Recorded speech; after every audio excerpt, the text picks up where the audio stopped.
begins during the winter of 1864, while Papa was still away at war. What a miserable Christmas, we all thought. How happy a Christmas it really was. Well, at least we have a Christmas tree, Amy, and I think it's beautiful. Christmas won't be Christmas, Beth, not without presents. It's dreadful to be poor. I especially feel it because I'm the eldest and can remember when we were rich. We're better off than a lot of people, Meg.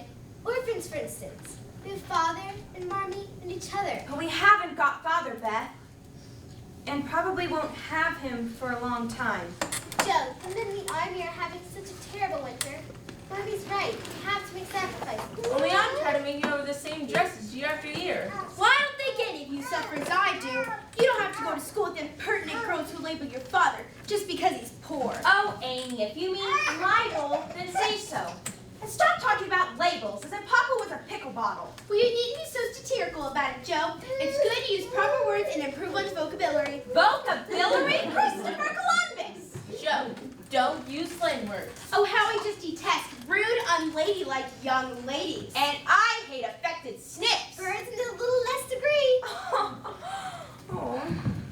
Oh, I'll never get over my disappointment of not being a boy. Look at me! I'm dying, simply dying to go fight at Father's side. Here I am sitting and knitting like a poky old woman. Poor Joe. Oh, thank you, Miss Beth. But I don't need any pity, because someday I'll be a famous writer and make my fortune. Oh, not that I'll forget about my sisters, of course. You'll all ride around in fine carriages. And you, my Beth, you will have a new piano. And you, Meg, you will have 10 dozen dresses, satin slippers, and red-headed boys to dance with. I shall like that, thank you. So there's no use in fighting now. I'll get famous just as soon as I can. Meanwhile, let's rehearse the play. We're not too late, are we? Why no? Just in time to see the rehearsal of our play. We aren't to have an audience before the audience, are we? That makes me nervous. Oh, there's nothing to be nervous about, Amy. I'm sure you'll all do wonderful. I invited Annie and Sally to be our test audience, you see, to make sure we're doing it right. I don't want to act anymore after this time. I'm getting too old for such things. Oh, don't say that, Meg. Well, it does seem rather silly, this play acting. Don't pay any attention to Sally. You're the best actors we've got. And there will be an end to everything if you quit acting. All right. Now, come here, Amy, and do the fainting scene, for you're stiff as a poker in that. Oh, I can't help it. I never saw anyone faint, and I don't intend to make myself black and blue. I don't care if you go dust come at me with a pistol. Here, do it this way. Clasp your hands like so, and stagger across the room, crying frantically, Roderigo, save me, save me! And faint. Oh, it's too exciting. Roderigo, save me! And faint.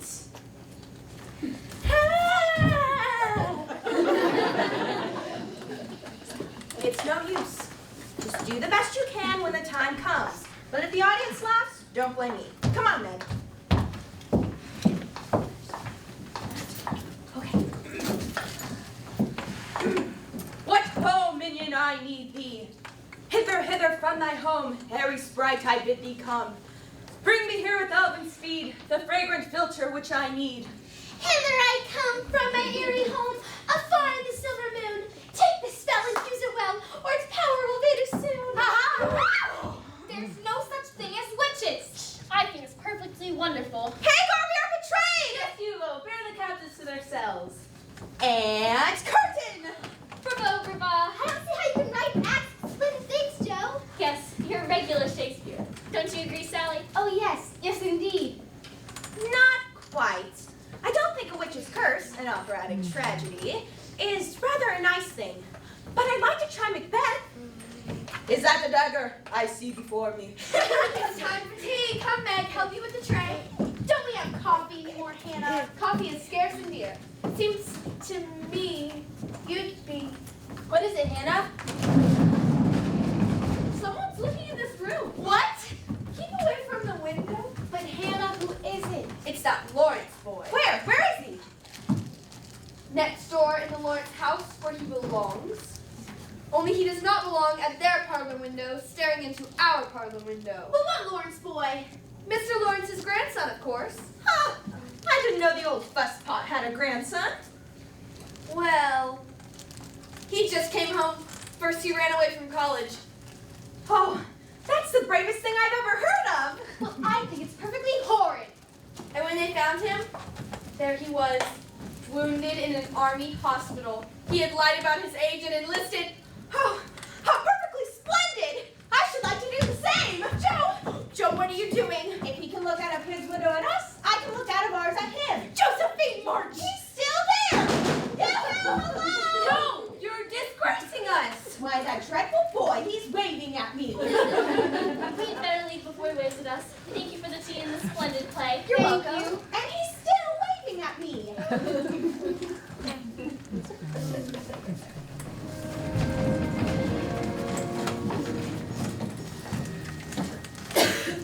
Martin wasn't home until late that afternoon.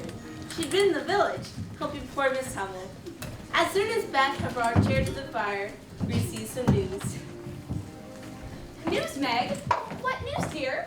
I saw Miss King about the position, Marmee, and she's going to take me $4 a week. Oh, Meg, I'm proud of you. They have a beautiful house, Marmee, and the children are sweet. I won't mind working at all. Was there any mail in the village today, Marmee? A letter from Father? You don't think he'd forget to write us at Christmas, now do you? A letter from Father? He wrote you each a little Christmas message. Mrs. March, Mrs. March is here to see you. How do you do? Aunt March, Merry Christmas. Merry Christmas, Aunt March. How nice of you to come. Yes, it was nice of you to come. Here, a Christmas remembrance for each of you. Meg, Thank you, Aunt March. Joe, Thank you, Aunt March. Amy, Thank you, Aunt March. Beth, thank you, Aunt March. When I was a little girl, my aunts didn't have to come to me. Hannah, I didn't get you anything because I didn't have to and we're not related. I'll make some tea. We plan to visit you tomorrow, Aunt March. One never knows if there'll be a tomorrow.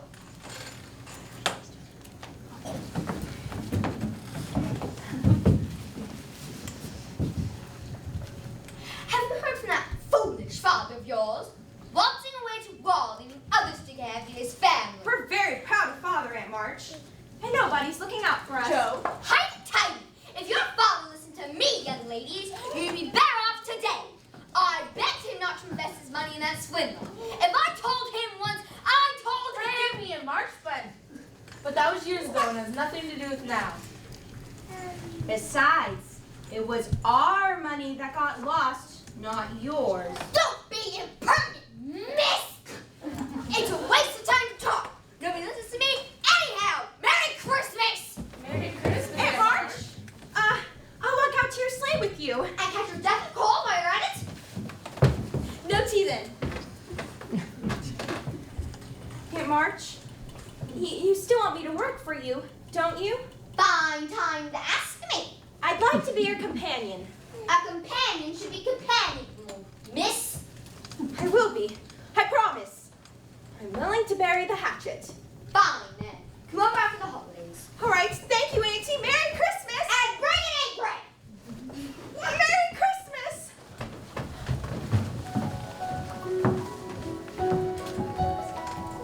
For all her scolding, Aunt March had given us each a new shining silver dollar. Supper would have to wait as we dashed off to the village store. And later, after we wrapped the presents we were given to ourselves, Marmee took out the letter that had come from Papa.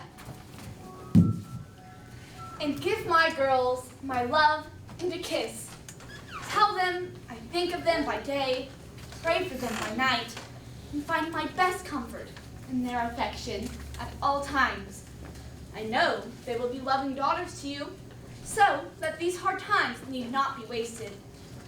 And when I return, I will be fonder and prouder than ever of my little women. How long this sad war will last. Mrs. March, ma'am? Yes, Hannah? Message from poor Mrs. Hummel, ma'am. She wants to know how soon you can come. Right away. Beth, get my bonnet, dear, And my raft show. Good night, my children. I love you, Marmy. I love you too. God bless you, Mrs. March. Goodbye, Marmy. Goodbye. Thank you, Beth. Now, don't wait up for me. I may be late. Goodbye, Marmy. Merry Christmas. A fine Christmas Eve. Papa far away, and Marmy out taking care of sick people. And our presents. They look ever so lonesome under the tree.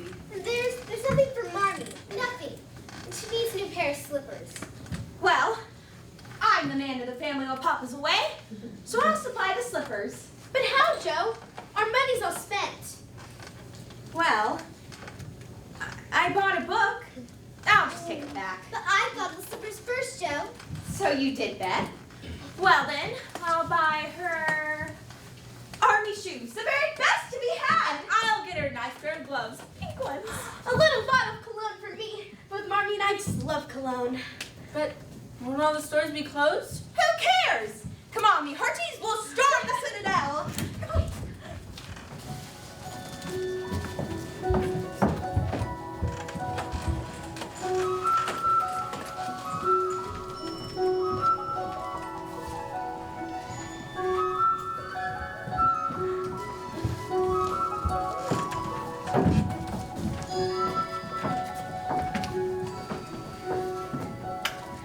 It was long past midnight when Mrs. March returned. The girls were huddled at the top of the stairs. Mrs. March stopped by the Christmas tree and found their presents.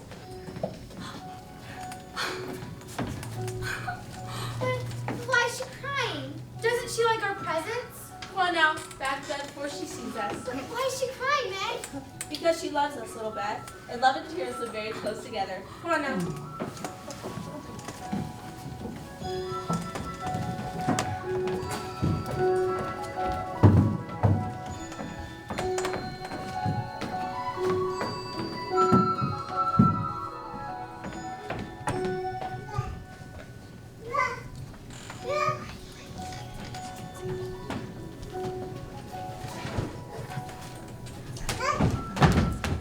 Christopher Columbus! What a breakfast! Pastries and coffee! Everything.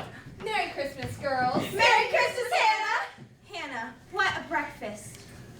Oh, I can remember when I served her breakfast like this every We day. must have been enormously rich. Wait for Marmy, Amy. Oh, your mums took breakfast and gone. Gone? Back to the Hummels. The baby finally came early this morning. Another baby? 6 children, half frozen, huddled in one bed, she said. Your mums took her breakfast to them. I'm not hungry. Oh, Beth. I'm not hungry. But people are starving everywhere, every day. Well, if you let that bother you, you'll never eat it all. I try not to think about it. Those people are far away, Meg, and we don't know them. But the Hummels are near, and we do know them. You're not thinking of giving our breakfast to the Hummels? Yes, we are, aren't we, Joe? How are you going to think of a little thing like that? No!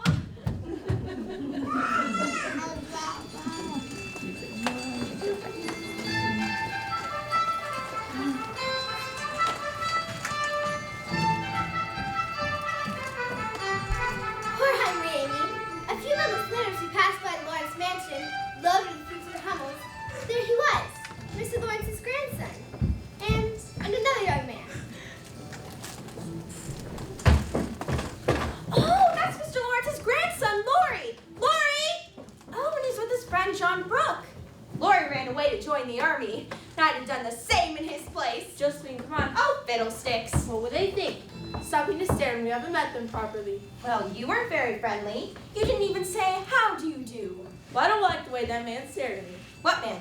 Oh, Mr. Brooke! I didn't notice. Well, I did, and he's still looking. Who? Mr. Brooke, don't look back. Oh, who? Bye!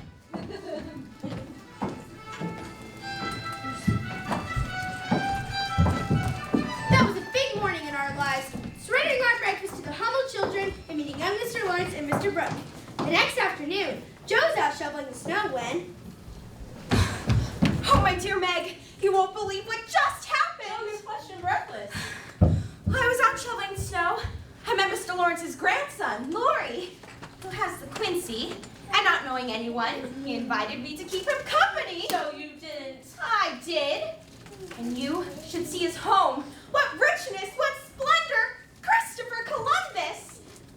And then he asked me about you. About me? Why?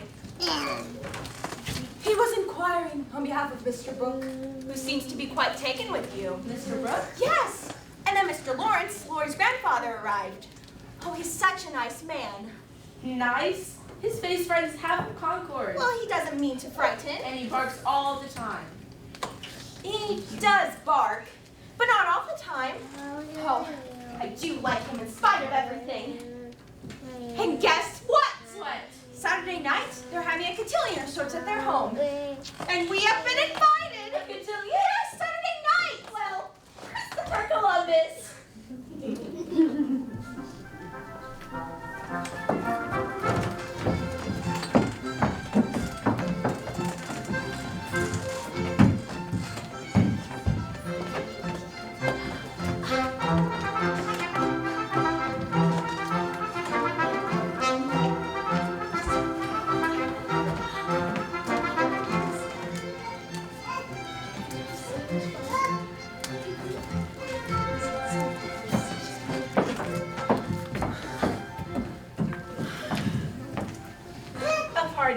An invitation to a party in the richest, most elegant home in Concord. You look just lovely, Meg dear. Thank you, Mommy. Just lovely. Now, where's Amy? She's painting Joe's dress. She's what? Joe's done it again. Stood too close to the fire. Her best dress, too. Beth and I patched it. And now Amy's painting it sort of blended in. Watercolor. Oh, that's splendid, Amy, splendid. Why, it's right as rain now. But it still shows, Joe. I don't know what you're gonna do. Oh, that's very simple. I shall spend the evening sitting in chairs with Beth. Do I really have to go? Do I, Marmy? There'll be all these people. It will hurt their feelings if you stayed at home, little Beth. And besides, you must learn not to be afraid of people. Well, you at least look most attractive, Beth. But look at me. My shoes are too tight. I have 19 hairpins sticking in my head, and a patch on my back, and I just feel dreadful. Joe, don't you have your white gloves? There somewhere. I don't. Oh, all right. Oh, how I hate to be elegant. Well, good night, Marmy. Good night, my darlings. Now, Amy, don't eat too much, okay? And wait until you're asked. Oh, Marmy, you think I'm a child. Just tell Joe not to strut about and swear. She'll disgrace us all. I shall be prim as a dish. Come on, my dears, let's be elegant or die!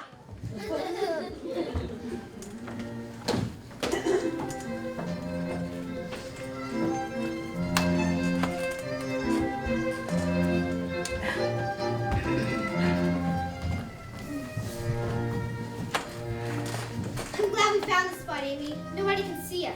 Can you see Meg? Oh, yes. She's still dancing with Lori's friend. Mr. Brooke, Yes. you know, my dear Beth, I do believe our Meg is stricken. Me too. Dance makes anybody dizzy. I don't mean that. Amy, just look. Just look at that piano over there. Oh, isn't it perfectly absolute? Well, it's bigger than our kitchen. Why aren't you dancing, Amy? Mother says I'm too young. And besides, I'd rather mingle with you than with the crowd. Oh, I told Mr. Lawrence about your infirmity, your shyness. Oh, I see. But if it weren't for that, you'd be simply fastidious. That's what I told him. You're a real artist, and you play the piano beautifully. And Mr. Lawrence said you could come over and play sometime. Oh, I never do that. I don't play for people, just myself. Oh, it's not that they would listen to you. It's just the piano's going to go to ruin for want of use. And no one cares to play it. Never mind, said he. Someone cares. Very much. I'll come if nobody will hear me and be disturbed. Not a soul, my dear, not a soul. I'll tell Mr. Lawrence. Amy, somebody's coming. Oh, it's that stuck-up Mrs. Gardner and her daughter. Did you see him, Sally? Theodore Lawrence still with that impudent Josephine March. Well, it's very obvious she set her cap for him. Well, what can you expect, Mother? One of them has to marry for money, since they've got none of their own. Well, Mr. Lawrence will have something to say about that. I'm sure he has other ideas for the boy. Of course, it'd be a triumph for Mrs. March. I must say, she's handling the affair very well. Although, I've noticed, Josephine has refused to dance with the young Mr. Lawrence 3 times this evening. How can a girl sit so much? Oh, Mother, didn't you hear? She's packed. I saw it when I walked in this evening and asked Josephine about it. She got too close to the fire and burned her dress. You know, life will be far less complicated for her when warmer weather comes. Mother, you're too much. Joe, just something awful has happened. Amy, what is it? Beth, she's had a dreadful shock. She wants to go home, and I think I want to go home too. Where's Meg? Still with John Brooke, I believe. Let's fetch her and leave. Come, sisters. What happened?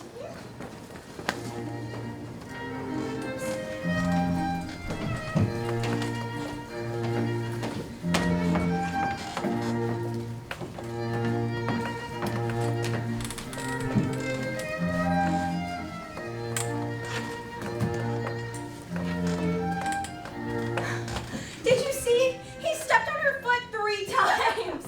Poor girl. I know. Well, I'm glad you all had a nice time. Oh, yes, Marmee. It was splendid. Simply splendid. Except for I lost one of my gloves. Marmee, Yes. you don't have any plans for us, do you?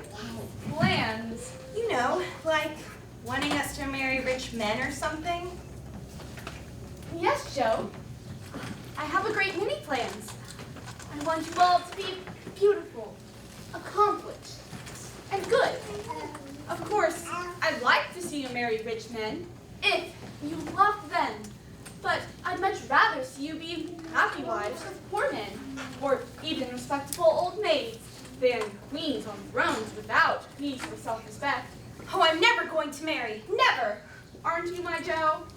Now, go to bed, dears. Go to bed. You must be well rested for your studies. I never want to go to school again.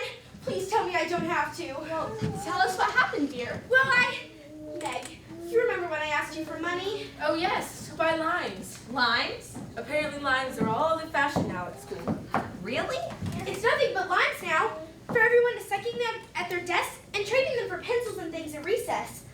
Never had so many treats, but I haven't been able to repay them all, and for debts of honor, you know. Yes, but what does that have to do with... Well, the rumor went around that I had 24 delicious limes. I ate one on the way, but I was going to treat everyone. Katie Brown invited me to her party on the spot. Ginny Snow tried to bury the hatchet, but I hadn't forgotten her cutting remarks about my nose being too flat to smother people's limes. Well, I crushed her hopes. Quite the studious young peacock. Yes. Well, the moment she got the chance, Ginny told Mr. Davis that I had limes at my desk. She told on you? Yes, and Mr. Davis had me bring the limes to his desk. I put them down before him, and he told me to throw them out the window. The whole class sighed. I was just scarlet with shame and anger, but I did it. It was too much. I mean, Katie Brown burst into tears. A tragic fate for fine lovers. And the worst is yet to come. He took out the top of my hand and swatted it with his ruler. The first time in my life I'd been struck. And then he made me stand on the platform for the whole school until recess. And I hope I never have to go to that school again. Yes, Amy. You can have a vacation from school, but I want you to study every day with Beth and with Joe supervising. I don't approve of corporal punishment, especially for my girls. Oh, I wish all the girls would leave and spoil this old school. It's perfectly maddening to think of all of those lovely limes. Well,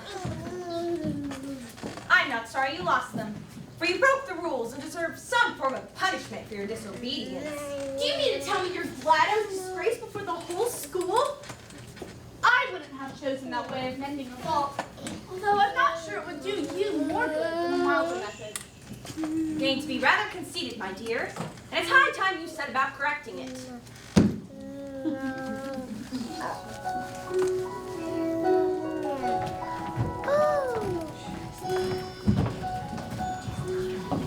One reason why Joe was so sure she'd never get married is because she wanted to be a writer.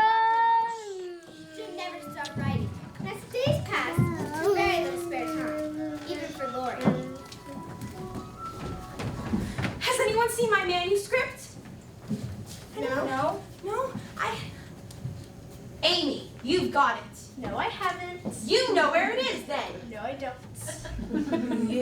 You know something about it, and you better tell me at once.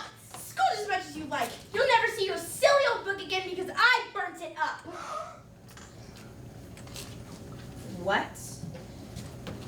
My little book I was so fond of?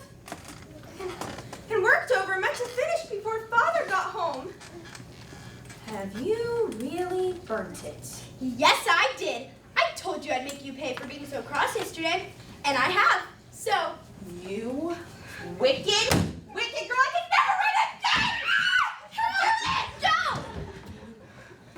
I will never forgive you as long as I live! Amy, that book was the pride of Joe's heart.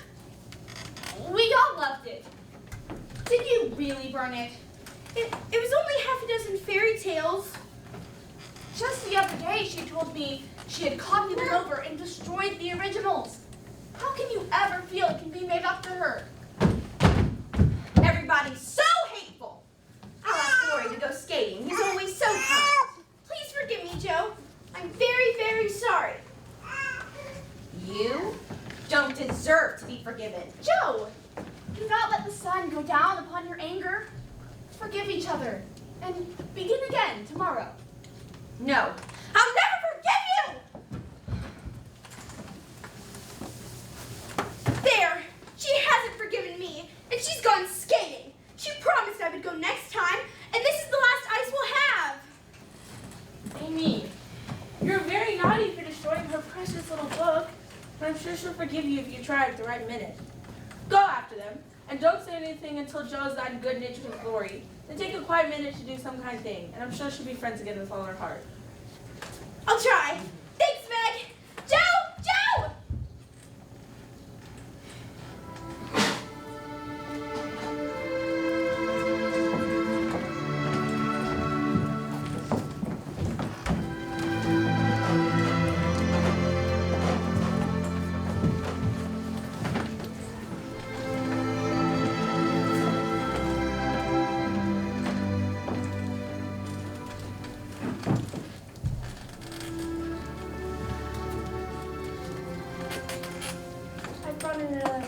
Thank you, Hannah. Are you sure she's safe?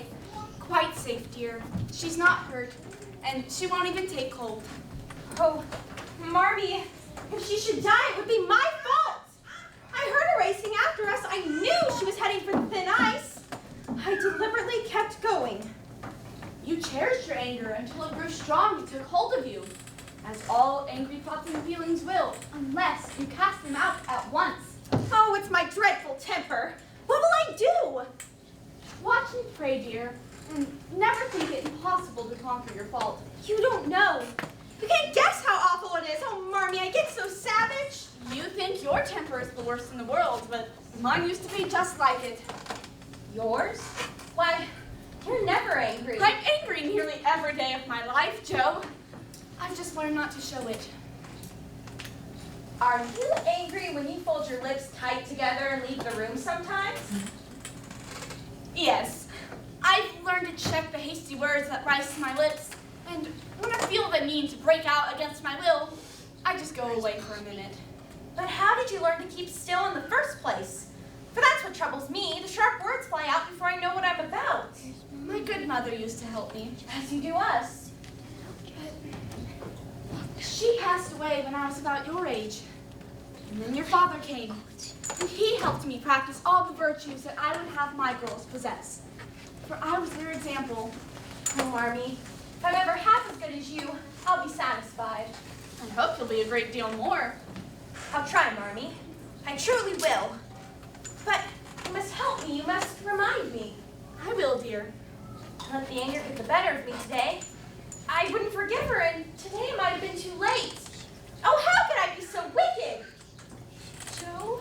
My dear, sweet Amy!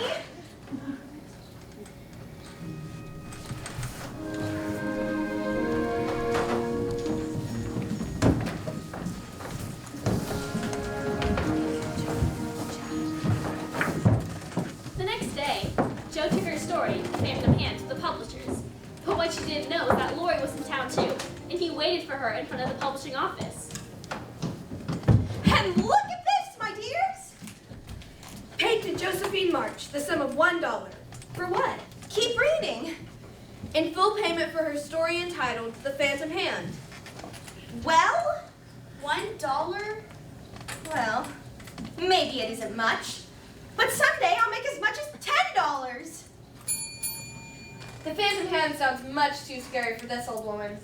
I like something romantic. I'll get the door. Oh, Joe, I don't understand you. Cooping yourself up in a garret, missing a lot of fun working, and for what? When one needs his little dollar? It isn't the dollar, Meg. At least, that's not all of it. It's just, well, it'll be read in print. And I wrote every word of it. And people will read it. People I've never even seen. And anyway, Lori told me a secret. A secret? Yes, about Meg. What? Meg. Do you remember when you lost your glove at the party? What about it? Lori told me where it is. In somebody's pocket. John Brooks. Oh, isn't that romantic? No, it's horrid. You don't like it? Of all the sickly, sentimental rubbish. I'm disgusted. And I'm certain Meg is furious. I'm not so certain. I believe she's quite fond of John. She is perfectly happy with the way things are. That Mr. Brooke better keep away from us or I'll tell him just what I think of him. Trying to break up my family. Just wait till someone falls in love with you, Joe. You'll feel differently then. Oh, Joe, when will you stop your rude, romping ways? Not till I'm old and stiff and need a crutch. Oh. Falling in love. That's what you are. And Amy's not much better, always primping and showing off. That's the only one I can depend on. Oh, we just had a big surprise. What kind of surprise? Mr. Lawrence sent you a present, my dear. It took 6 men to carry over. His piano! Understands and thank you for them slippers you made him. You made Mr. Lawrence slippers, Beth? A piano? Yes! He's given it to Beth, along with this note. For me? He gave it to me, Mr. Lawrence? Yes! This note, darling. Or read his note. I can't. Will you read it, Joe? Miss Elizabeth March, dear madam. Oh, how elegant. I've had many pairs of slippers in my life, but never any that suited me as well as yours. I'd like to repay my debts, so I know you will allow this old gentleman to give you something that once belonged to the little granddaughter he lost. Oh, I remain your grateful friend and humble servant, James Lawrence.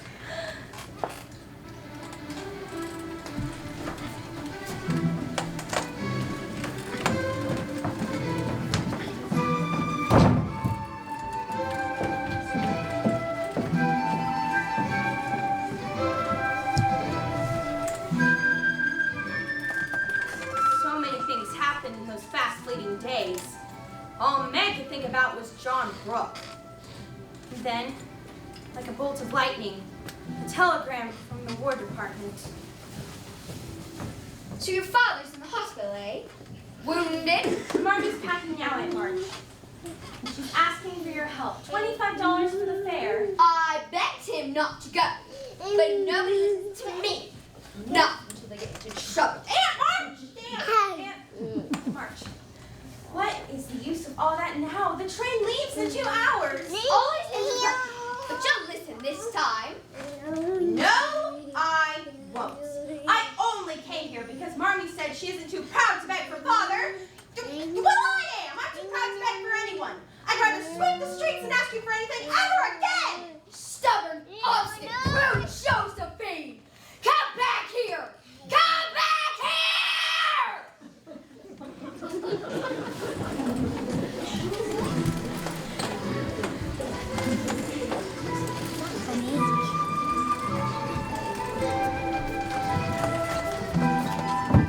so Joe, in her fury, left Aunt March and set out, determined to get the needed money on her own.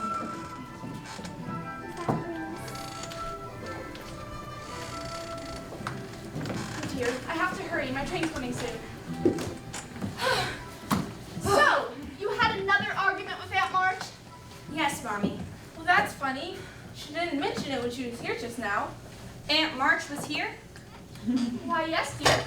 She brought me the money. Oh, no. And where have you been? We've been looking all over for you, Joe. Oh, now I lost my temper, and so I decided to get some money on my own. Here, Marmy. But where did you get it? How? Well, look. Joe, your hair, your beautiful hair. Amy, look! Just cut it for hair and sold it. Well, it doesn't affect the fate of the nation, so don't start wailing. Christopher Columbus, you look like a nun. Really? Well, I feel deliciously light and cool. Joe, your hair will grow back, and it will be as beautiful as ever. But I don't think you'll ever be as beautiful as you are right now. Marmy, your train. Yes, dears. Good night. God bless. Keep us all. Goodbye. Bye, Marmy. Bye, Marmy.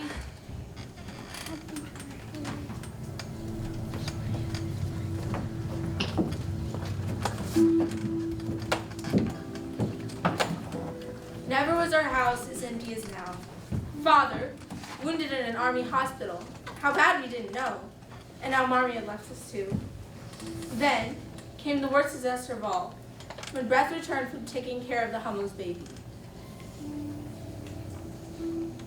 Oh, come on in, Beth.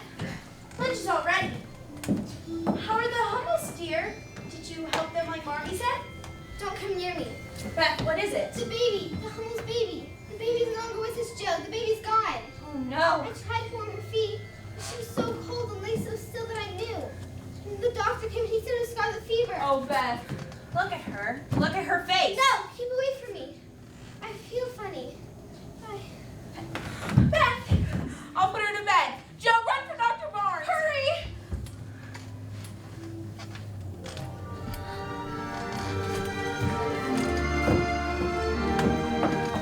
Those were the darkest days of our lives.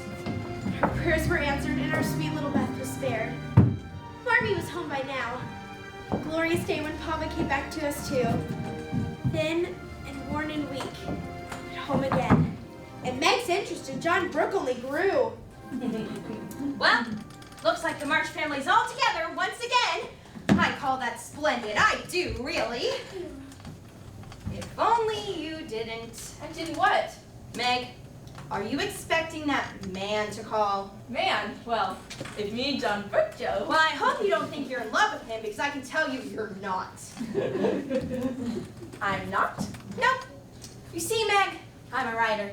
And so I know. You have none of the symptoms. Your appetite's fine. You sleep like a log, and you don't open corners. Therefore, you're not in love. Therefore, do not go and marry that man. I don't intend to go and marry any man. You don't? Hurrah for you! Well, what will you say to him when he comes begging for your hand? I shall say, thank you, Mr. Brooke. I calmly and decidedly. Thank you, Mr. Brooke. Let us be good friends and nothing more. Good.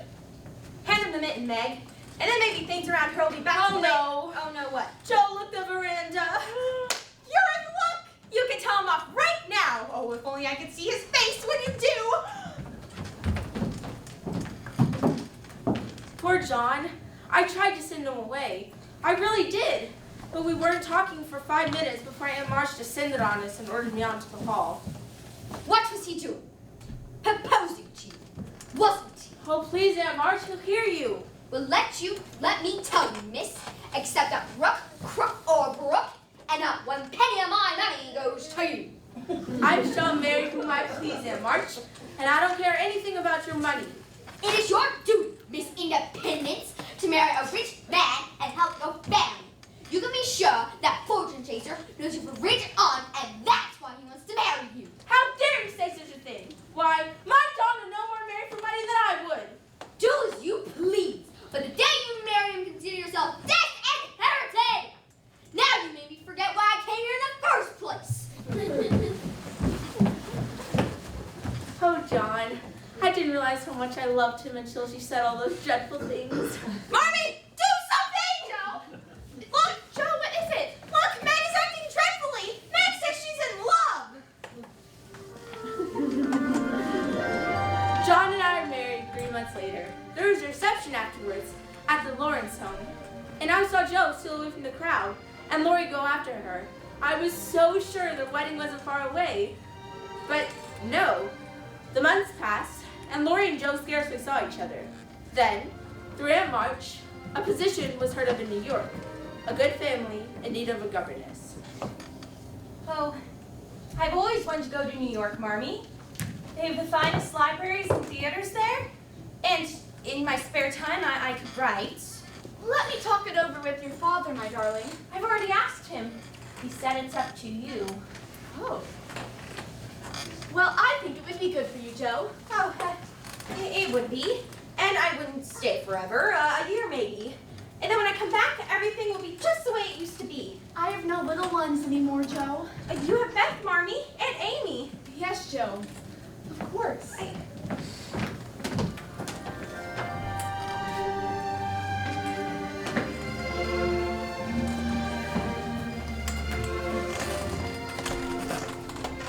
So Jo left Concord. The family heard from her regularly, always an inquiry about Lori. And after a while, a passing mention of a tutor in the household, a foreigner named Professor Bear. I know I promised to take you out, Jo, but then Amy and I got along famously, and we never got along. Did we? Oh, that's all right, Aunt March. And Amy, dear, I'm so happy for you. Now tell me, how's the family? Oh, they're all fine, Jo. Except Beth. She's been well since she was sick. That one time. Beth? Oh, but she must get well. She must. Have you heard that Meg's expecting? Dreadful, isn't it? No, Auntie, it's wonderful. How's Lori? Lori? Well, didn't you see him when he was just here? Here? In New York? 2 weeks ago. He and Mr. Lawrence were on their way to England. And he didn't come to see me? Can't blame her after the way that you tried it off. He didn't even try to see me. So, Jo, how's the writing coming along?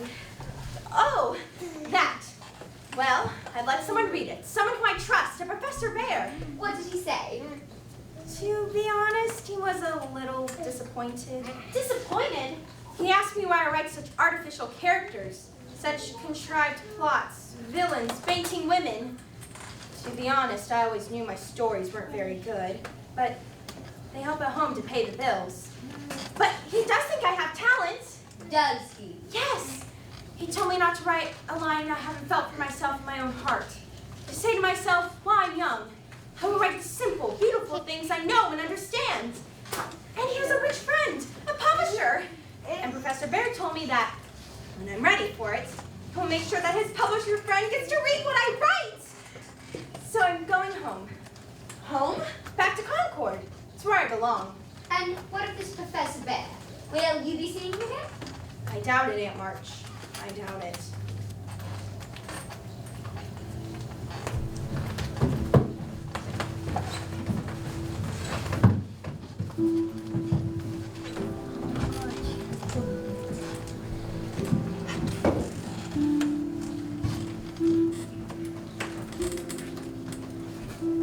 Jo was back, and the old house in Concord was briefly lighted again. But there was a great darkness impending. No, Beth. No, it can't be true. Jo, dear, I'm glad you know it. I've known it for a good while, and now I'm used to it. So it isn't that hard to bear. Is this what made you so unhappy in the autumn, then? You didn't feel it then, did you? And keep it to yourself for so long? Yes. I tried to think it was a sick fancy, but when I saw you all so well and strong, full of happy plans, it was hard for me to feel that I could never be like you. Now it's miserable, Jo. Oh, Beth, how could you bear it all alone? But you must get well, you must! I want to, oh so much, but every day I lose a little. I feel more sure that I shall never gain it back. It's like the tide, Jo. When it turns, it goes slowly, but it can't be stopped. It shall be stopped. You're too young. God wouldn't be so cruel as to take you from me. I can't say I'm glad to die. Life was very sweet for me. But I try to be willing. You'll tell the others? I think they'll see it without words. I don't want any secrets. And it's kind to prepare them. Meg has John and the babies to comfort her. But you must stand by father and mother. Won't you, Jo? If I can. But Bethel, don't give up yet. I'm going to believe that this is just a sick fancy and not let you think it's true. I hope I shall see dear Amy again. She seems so far away. She'll be home in the spring. That means have you well and rosy by the time she gets here. Joe, dear, don't hope anymore. It won't do any good. Joe, you mustn't be afraid. It doesn't sound funny. You said that to me when you've always said to me. You've always reminded me of a seagull, Joe. Strong and wild, fond of the wind and storm and dreaming of flying out to sea. And Marmy said I was the cricket on the heart, always content to stay at home. I can't express it very well. I guess I shouldn't even try. Except to my Joe. It seems I was never intended to live very long. I never knew what I would do when I grew up with the rest you did, because I could never bear the thought of leaving home. But I'm not afraid anymore, Joe. I've learned that I won't lose you. That nothing can really part us so it seems to. There will always be a family, even though one of us is gone. But Joe, I think I'll be homesick for you, even in heaven.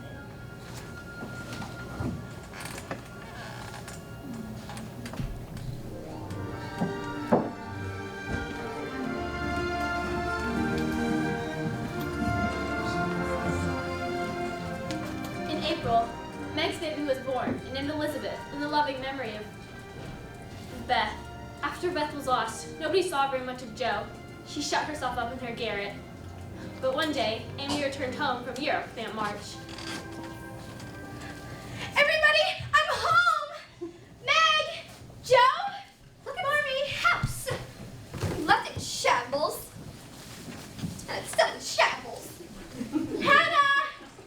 Did you see the look I gave the coachman at March? His impertinence. He caught every bump in the road. One should always respect a coachman. You should always respect those who have the reins before you wrench the reins from them. Yes, Aunt March. Marmy? When did this house get so small? As we go grand, Amy, the world around us often diminishes in size. I've seen people almost vanish before my very eyes. You're such a dear, Aunt March. Thank you for everything. I'll go check on that wretched coachman. Oh, and remember, Aunt March, respect those with the reins. Very good. What's all the ruckus? Oh, Hannah! Dear Hannah! Amy? Meg! Meg, it's really you! Marmy! Look at you. You're so beautiful. I mean, look at you. You're a mother now. I can hardly believe it. Neither can I. Marmy! Amy! My baby is home! So good to see you all. You're all grown up. I am grown up. I really am. I feel older. I'm sophisticated. You wouldn't believe all the experiences I had. Wherever I was, I'd just think, if only Meg were here. If only Joe were here. If only Beth and me. I was so sorry I couldn't be here to say goodbye to her. I cried for weeks. Aunt March said I was being unreasonable, but my heart was breaking not to be here with her. Beth understood. Joe! Amy! She said, tell Amy not to fret. Did she really say that? She was so brave and to the very end. You'd have been proud of her. Now, come, Amy. Show us what you brought back. Oh, it's a king's ransom, Marmy. I hate frogs. Actual frogs. And how's John? Is he still romantic? Even more so. I knew it. Men are wonderful. I have something to tell you all. I saw Lori in Italy and it was the most amazing thing. Tell us. Well, there we were, under the bridge of sighs in a gondola. I was singing and he said he liked the way I sing. It was magical. We talked for hours. Found we were like in so many ways. I told him I hated goodbyes and his sword bells began to ring. It was wonderful. So tell me, who proposed to whom? Well, we were trying to be so discreet about it. We were in Venice in a gondola when he suddenly stood up and shouted, "Will you marry me?" It was ever so romantic. Then he fell into the water, and before I knew it, I found myself diving in to rescue him. It all happened so fast, but we married this spring. I didn't mean for it to happen like this, Joe. I always thought of Lori as yours. He's never been mine. He's always been one of us. Joe, I brought this for you. It's a book of all my drawings. I drew everything you should have seen. The mountains, the palaces, the churches. I want you to have it. Oh, Amy, I can't. Yes, you can. We'll be close, Joe. That will never change. Never.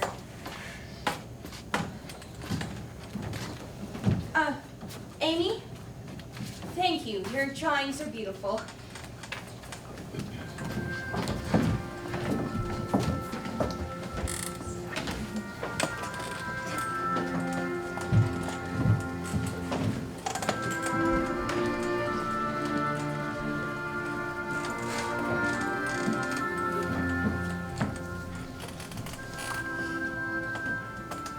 It's been a while since you've been up here.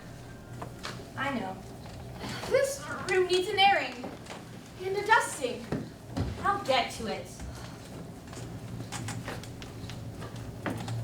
This room used to be such a sanctuary for you, Joe. Whenever you were sad or upset, you'd run up here, bolt the door, and then you'd come back hours later, so full of life. I haven't seen that Joe in a long time. I can't write. I can't do anything, really. You're right, in the past, I could always come up with something. I was always so good at that. Beth used to say, Joe can make the clouds disappear. I never should have gone to New York. I never should have broken that promise. Joe! Stay. Everything would have been different. Joe, no more. Nobody could have done more for Beth than you did. You cannot change what happened. How do you do it? How do you go day in and day out as if nothing has happened? You think that's how I go on? You're strong and wise. How can I be more like you? How can I find your strength? Don't make so much of me, Joe. I never dreamed of this sorrow. I wanted nothing but goodness. I refuse to feel tragic. You have to believe there is a reason for hope. You can't let this defeat you.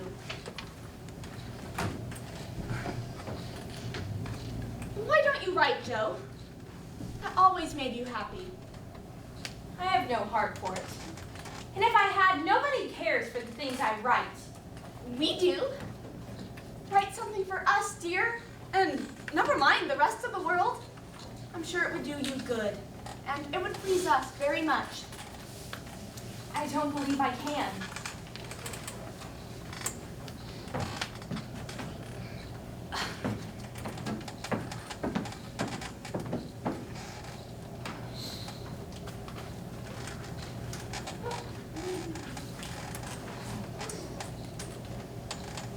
Oh, how we dreamed and plotted with abandon in this attic. This room became our citadel. We were fearless then, my sisters and I. They were the fire within me. How can that be lost forever? How when I gave everything with all my heart?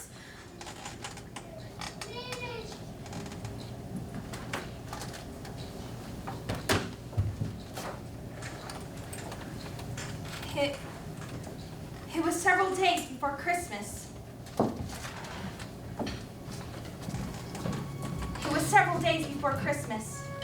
The sisters sat around the parlor and grumbled about their fate. Meg, the oldest and most romantic, said, "It isn't fair that some girls have pretty things while we have nothing." "It won't be Christmas," said Amy, "without presents," with her usual pout. "And we haven't got Father to read to us," said Joe. "We yearn to travel and write great books." Only Beth, sitting contented, said in a tone so sweet, even angels would have listened, "But we've got each other." What a miserable Christmas, we all thought. How happy a Christmas it really was.